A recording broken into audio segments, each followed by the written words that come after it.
Okay, we're going live now, sir. Make sure.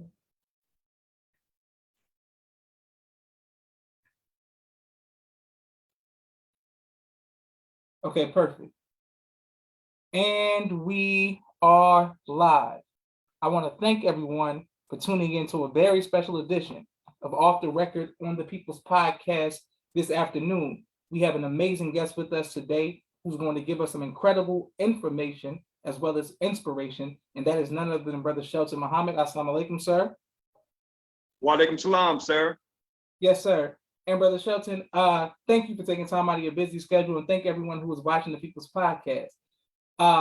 We were connected through the work that you are doing in Virginia and the work that you're doing throughout that region with farming. And what got you into farming, sir? Well, what got us into farming, in truth, Allah kind of placed us here. We had no intentions, brother, in getting into farming. We had, and so we, me and my family, we had moved to Fayetteville, North Carolina. And I was really at that time working on my doctorate in educational leadership. And we were wanting to come back to Virginia because we were in North Carolina. And the family who owned this farm, my father-in-law lived in the town next over. And he met him because they have a commercial chicken operation. And he was getting litter for his garden. So when he met him, he ultimately introduced us to him because he knew we were trying to move back to Virginia.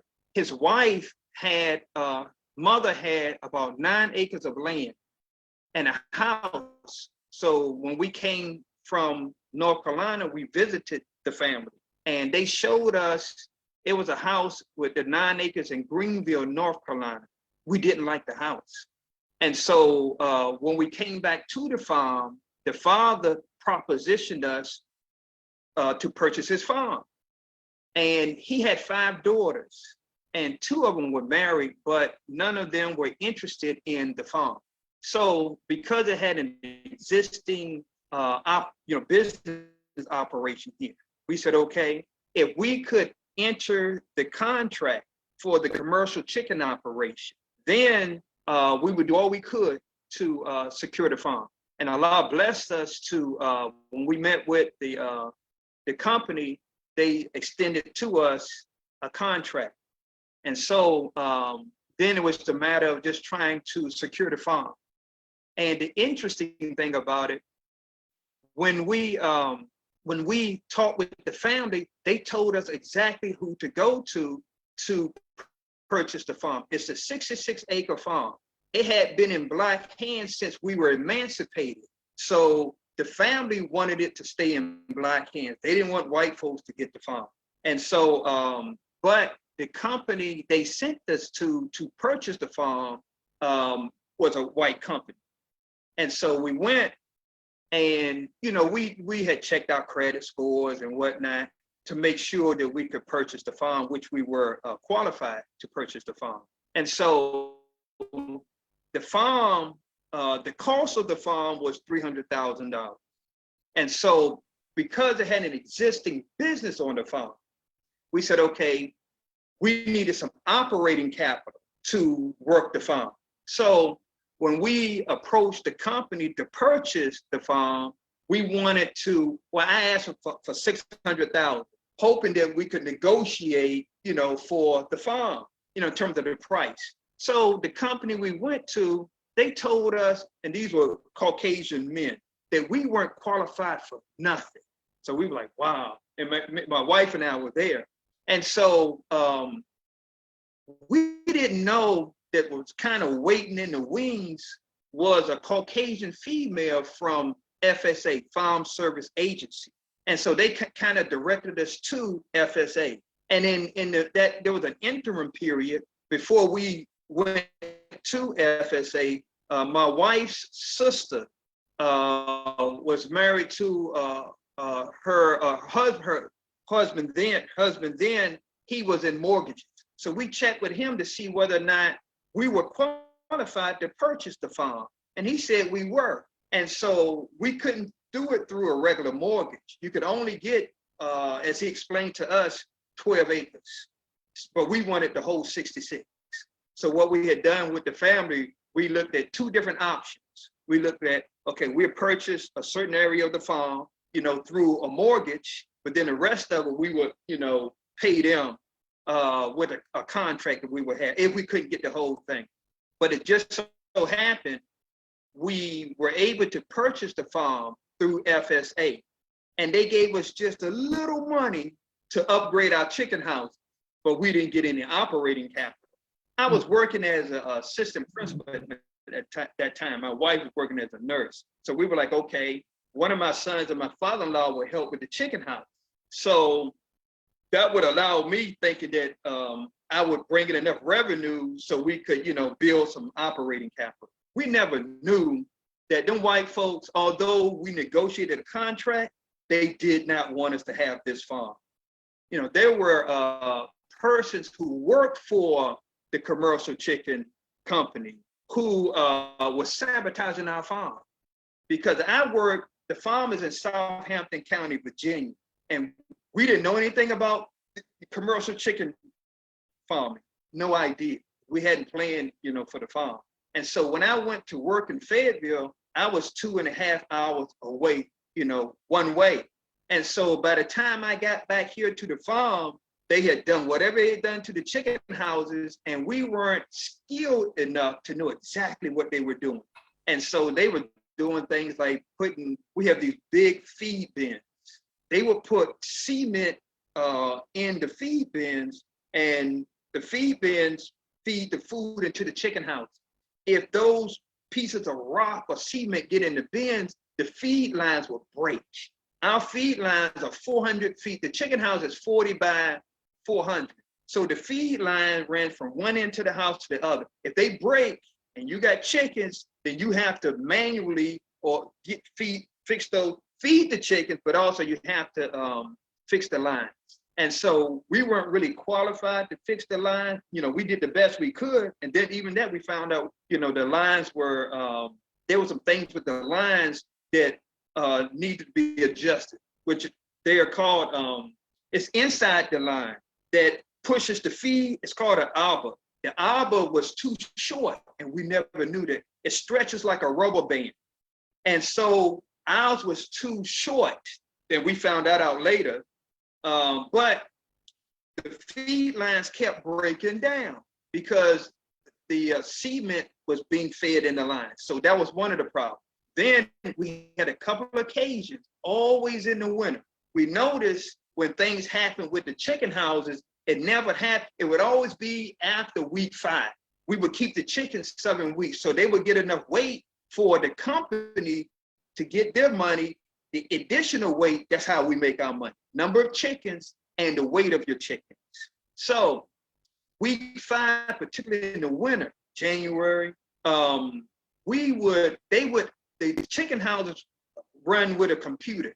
All right, the computer manages your heat and your water and airflow. So in the winter times, the vents on both sides of the chicken house, they will open up. Fresh air comes in, then they should close, then the heat should come on propane. Well, the way they set the computers for the vents to stay open. So when the heat comes on, the vents are still open. So consequently, we ran out of fuel. And it cost us twice over $10,000.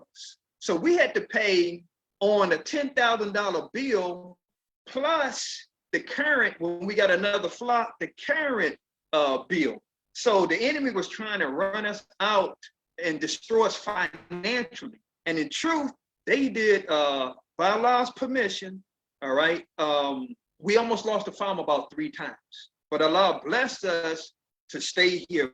But one of the things we did find out, every time the enemy attacked us, Allah would retaliate. There was one occasion, my father-in-law and I, went to Franklin, and we were soldiering, and we stopped for coffee at a Hardee's. And this was after one of the times they had sabotaged our farm.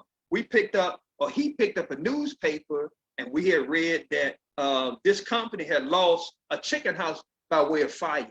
So every time something happened to us financially, something happened to them. We didn't know that at first. And the messenger says in Invincible Truth that Allah always allowed the enemy to make his move first. Then Allah retaliates. And so that's why we have to seek assistance through patience and prayer. And we can't quit. We didn't quit. We didn't stop. It was a very difficult trial for us since we've been here. And one of the things we've learned is that the enemy doesn't want Black men in particular to have farms. If you look at the history of the farming industry, when we were, I think the most farms we had was 925,000 plus. That was in 1920. That was the number of farmers, pardon me. Since that time, it's dwindled down to less than 31,000. And we've lost over 90% of farmland. And so, we integrated, and the Black farmer right now is not even relevant to our community because we're not producing anything and giving it directly to the community. And I mean on a commercial level, not hustling. And so our journey has been one of sacrifice, struggle, but, for me, because I had to, and my wife, I had to, and family really, I had to resign from different positions as an assistant principal, as I taught, I was certified, I am certified in math and science. So I would, after I resigned from the assistant principal, I came here on the farm. When these contracts, commercial contracts are extended to the farmers, there's a probationary period. And the enemy knew that. You get so many flocks, there's 5 flocks. If you don't have a certain rating, you lose the contract. And so, but they let you get to the 4th flock, then they give you, it's almost like a improvement program. If your next flock is not a certain score, you lose the contract. We got to the 4th flock maybe about 3 times, and I would resign my position as an assistant principal, as a teacher. Every time I worked off the farm, something would happen on the farm that would sabotage our operation. We even had a situation because they never destroyed the chicken house, burnt them down, anything like that. Just made us lose money. And so what Allah blessed us to do, there are only 2 Black farmers that have chicken houses in this particular region. We're one of them by Allah's permission, and there's another brother. And so when we resigned the position, we had to work on the farm. So then we learned the computer system. So we have complete autonomy over the computers. So then we learned how they should be set. And we had even one occasion whereas this Caucasian who's flock supervisor came to the farm, he didn't know I was here. And I noticed the houses were messed up. One was operating like it should in front of the vents opening and heat, the other one wasn't. So he ended up coming back to the back, all right? I brought it to his attention. We went through and fixed everything. I had to go to a meeting at Virginia State. So he was still there because I had to go to the meeting, right? And I left, came back, the house that was fixed, or that was already, that we use it as a model to fix the other side, was messed up. So we ended up having a meeting with his supervisor about what was going on with the chicken house. And one of the questions they asked me was, do I think it was this particular person who sabotaged our chicken house? And all I could tell him, because I didn't exactly see him do it, I said, look, he was the last person there, all right, when I left. And that's all I could do, because I couldn't say he did it. So lo and behold, right, one day he did come to the farm, and we were in the chicken house, and I did threaten him, and I told him what I was going to do to him, that I was going to break both his arms, his legs, if I found out that was him sabotaging our chicken house. And so the next time we were extended a contract, they put a clause in there that we couldn't threaten their employees, And so, but, Allah has blessed us to endure up until this point. And we started started off, brother, because of what was going on with us. At the bottom, there were like 35, I guess, families that were doing chickens.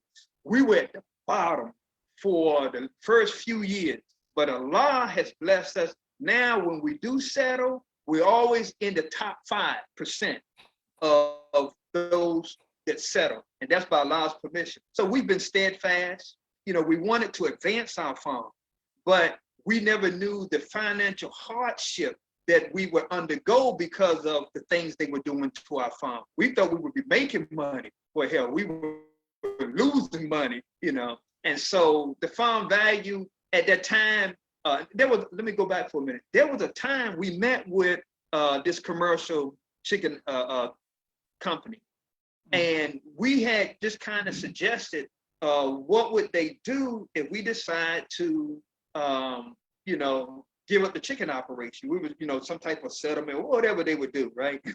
Well, they went to the people who had upgraded our chicken house and put it out to them that we were leaving the farming industry. I don't know which person did it. So the next thing we know, we were faced with a lawsuit that, and it said that we had not paid this company anything. And so they were suing us for what we had owed them, right? We couldn't find not one black lawyer to take our case. And then there was a white lawyer who said out the front, give us $5,000. So we said, no, we ain't doing that. You know, now this is Southampton County, right? And so what we did was we studied, you know, some legal stuff, the formats of the, you know, the forms and all, and we did it ourselves. And the day of the hearing, where the day of the hearing, before, an hour before the hearing, their lawyer came in and we sat down. They told their lawyer that we weren't paying them anything. Every time we settled, we would pay them money, and we had just paid them, right? So the lawyer didn't know this. So we ended up selling out of court, and the person who told them that we were getting out of the business, they fired him. And so, but that's how our trials have been. They even tried to try us, not here in Southampton County, where the actual contract was written, but in another county close to Washington, D.C., Fairfax County. And the judge stated that they should not have, the case shouldn't have been there, it should have been here in Southampton County where the contract was found. So that's been our journey since we've been here. And it's, you know, it's been a very difficult journey, but Allah has blessed me and my family to be steadfast. We even were blessed to open up a farmer's market. And I haven't ever seen a black family with a farmer's market, right? We opened it up, it was just before the pandemic. And of course, a lot of people came through and even the enemy came through. In fact, about it, a group of white men came through, about 5 of them. They posted up, you know, walked around, and we questioned them. And next thing you know, some of the things we were selling in our farmer's market, other farmers markets started selling the same thing, right? And so, but pandemic came, and we had to close down. But after we closed down, for that period of time, that really helped us to see, I believe, what Allah wanted us to do with this farm, because He gave us the farm. We weren't looking for it. We weren't interested in farming. We had 10 acres of land by a lake, which we had already planned to put a house on. And we had already found the house that we wanted. But when this came up, it just happened to be the perfect opportunity. So Allah just kind of blessed us with this farm.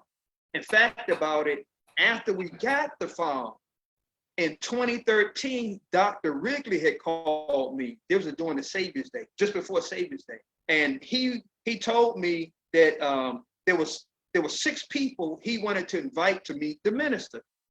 And I just happened to be blessed to be one of them. And so we ended up going to Chicago that Savior's Day to have a meeting with the minister. The day of Savior's Day, it didn't happen. The next day, we ended up going to the farm in Michigan. and talking with the minister. And so he was 6 of us. He questioned each one of us. And then it was when Allah, through the minister, gave me my assignment. In fact, by one of the security that was there, he came to me, brother, I knew, I used to be a captain and a student minister in the nation back in the 90s. And so the brother came to me, he said, Brother Shelton, you got your assignment. You got it from the chief. The assignment is to go get our brothers, to train them, put them to work on the farm. But I could never do it because I learned that you have to bring brothers on the farm to work, it has to be year round. Because you can't bring brothers on the farm, let's say you growing watermelons for watermelon season. What are they gonna do the rest of the year? And so, and our farm was going through so much turmoil, I left it alone. You know, we soldiered, but we really didn't do this part. Until when the pandemic hit, Allah blessed us to serve Washington, D.C., Baltimore, Richmond, and Norfolk with Navy beans. And we've sold to date maybe about 185,000 pounds of Navy beans through certain mosques and study groups in the region. And it was through that service that kind of opened up our eyes to more in terms of how we need to serve our people. That was one aspect. But then recently, Allah blessed us to package what we call a vegetable blend. We noticed that, you know, when we make bean soup, since we were dealing a lot with Navy beans, that, you know, you got to cut up all your vegetables, right? So we were blessed to come up with a vegetable blend. It has everything in it that we use for bean soup: celery, onions, green peppers, red peppers, yellow peppers, carrots. We didn't put tomatoes in there because of the juice. We processed it and packaged it and froze it, right? And so then we use, of course, ourselves. You just open them up, put it in the with the Navy beans after they, you know, they get cooked, and it, you know, it saves a lot of time. So then Allah blessed us to come up with a package. What we found out, most Black farmers, small Black farmers, do not serve the Black community because they don't have, we're not doing it on a commercial level like the enemy is doing. You go into a Walmart or Harris Teeter or someplace to buy produce. If you go to the frozen section, you see packaged products.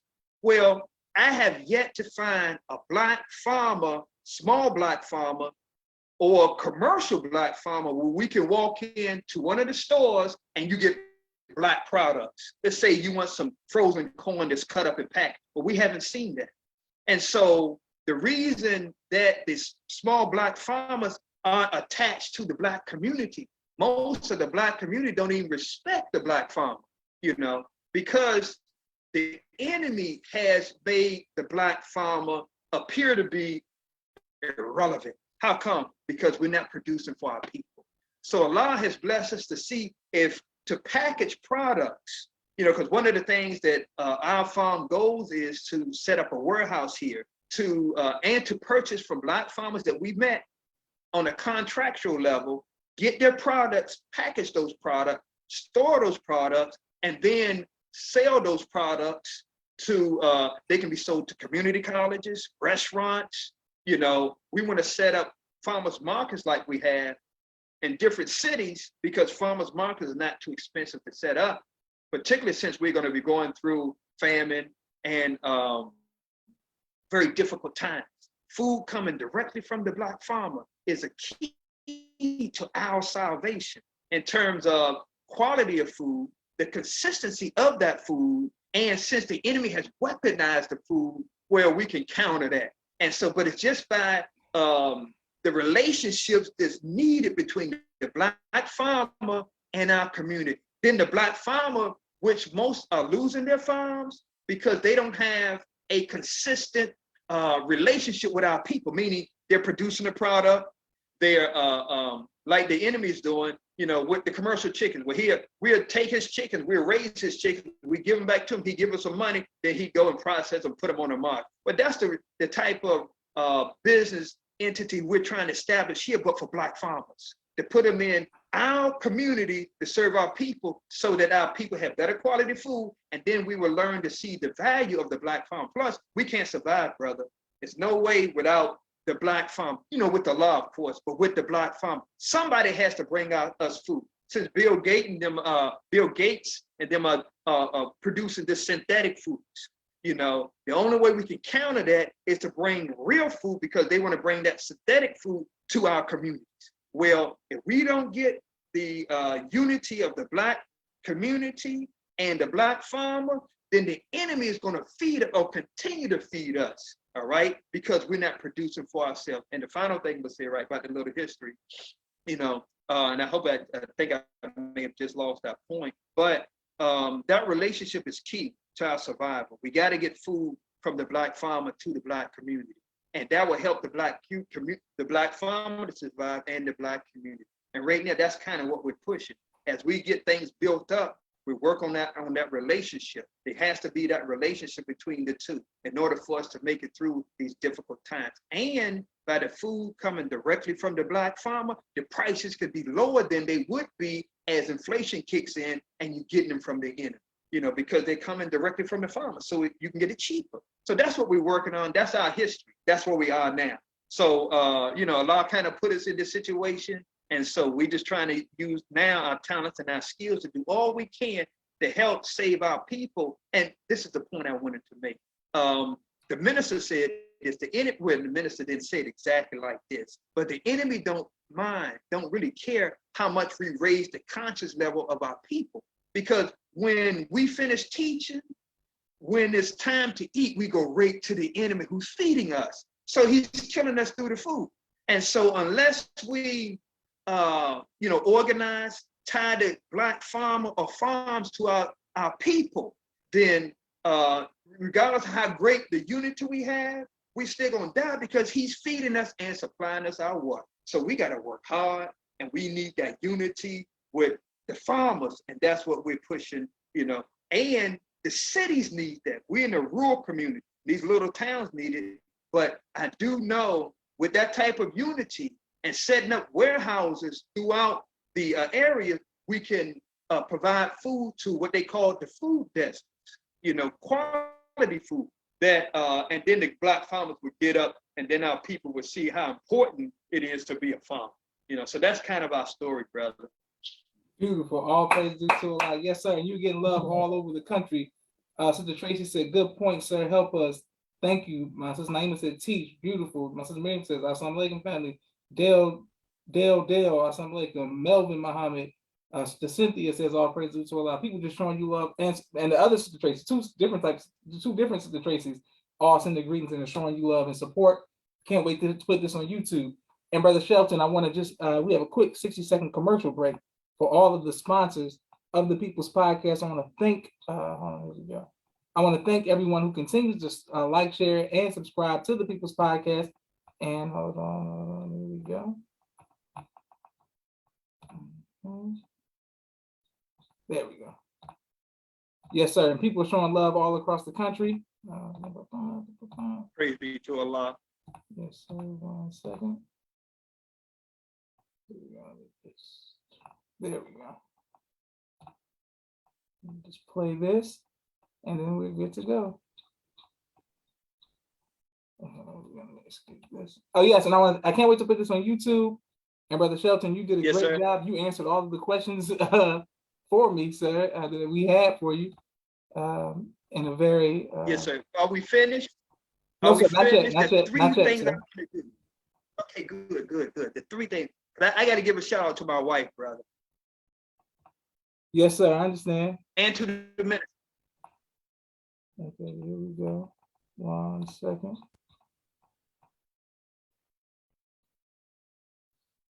There we go.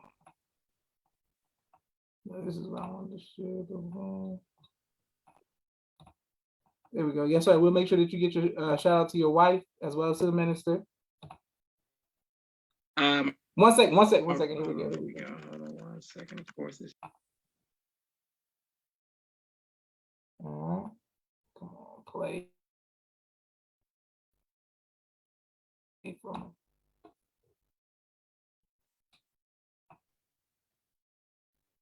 All right, is it playing? Boom, we're good to go. Thank you, everybody. Continue to like, share, subscribe to People's Podcast.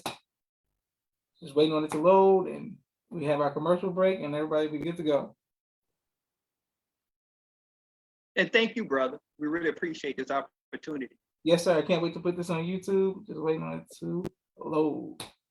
It's loading now, and come on, play. My God, boy. Here we go. All right, it's gonna play now. Come on, play. Here we go. Oh man. Yeah.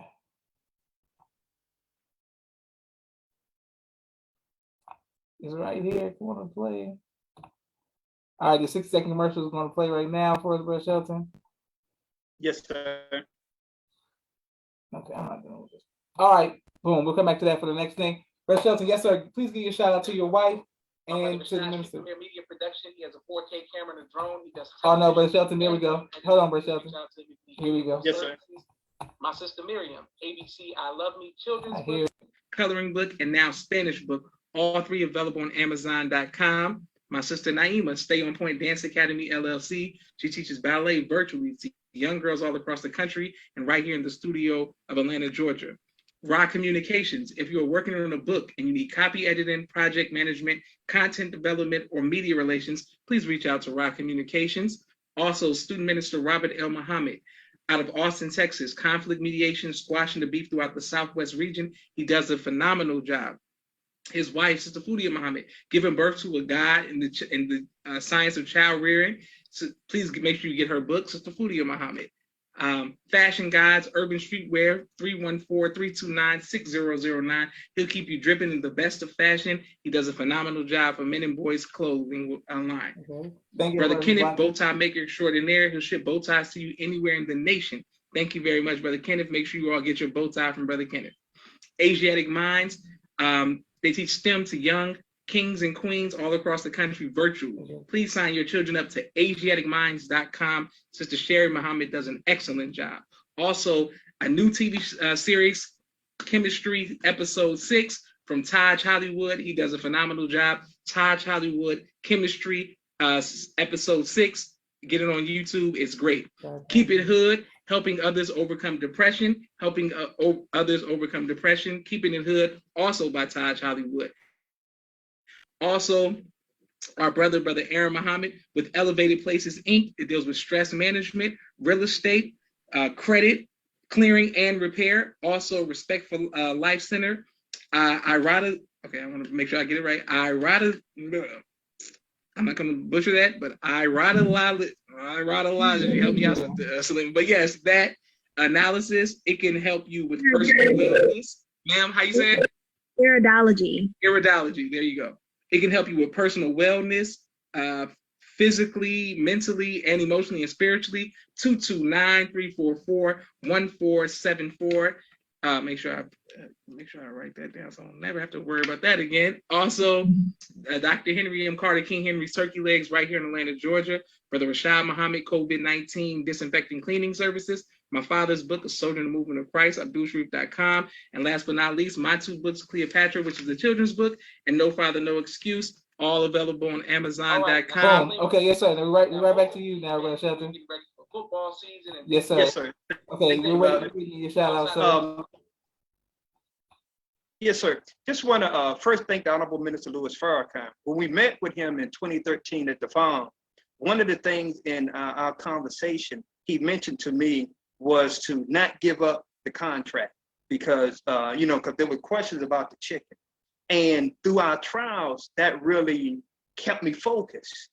And part of the reality is what I've learned on the farm is that from this farm has really helped us to grow, to trust and strengthen our belief in Allah, Master, Father Muhammad. It's one thing when you just working, let's say a 9 to 5, whatever, you get the check from the enemy. But in this reality, it's you and Allah. And if we are not strong enough, of course, because with my background, I was working on a doctor, educational leader. We could have sold the farm and left, and made money the way that, most folks would. But Allah has blessed us every step of the way, to get over the trials and the opposition. And our faith and trust and confidence in him has grown. And so I thank Allah for that. And I thank the Honorable Minister Louis Farrakhan for his words to not give up the contract, meaning don't quit. And that's really what it came down to. Don't quit regardless of what goes on. That don't mean, but we were told now to stand on it, because we ain't trying to make his reality ours, but we want to take what he has given us and to grow this farm as long as we can. So we don't want to be dependent on the enemy. We want to be independent of the enemy. And that's what Allah is leading us to. The next thing I want to do, I want to shout out to my wife, Adrian Muhammad. First, our farm name is Muhammad Family Farm, and we're located in Southampton County, Branchville, Virginia. Our product that the first product we come with is a vegetable blend, Muhammad Family Farm, vegetable blend, right? But my wife, through all the trials, it's been very difficult for us and my family. But she's never, through our trials, she's never quit on us. We've always, managed to get through the trials, and the sister has been steadfast. So I want to thank Allah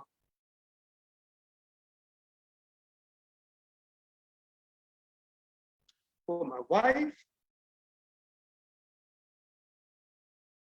and my family.